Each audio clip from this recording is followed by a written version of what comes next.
Ina. Representante ng Rizal! Palakpakan natin si Incognito.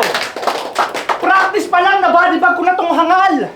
Anong ginagawa ng aparador namin dito? Ano to? Ano to? James na busog? Sa pagkain, pahinga ka muna. Bala nga daw to sa mga inasal kasi umuubos ng 5 kahera.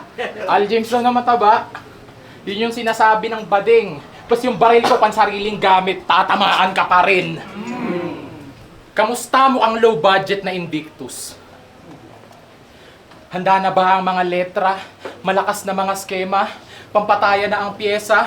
Pues wala akong paki sa low budget na Invictus, may nakaabang man yan na buwelta. Dahil patay sa akin tong taga Batangas kahit na magkalanseta. Magiging casualty sa gera.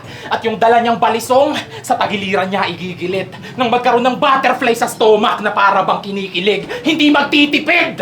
To para sa dayuhan. Kung ang gusto niya letrahan, tandaan mong sulat ginamit ng Rizal para lumaban sa digmaan.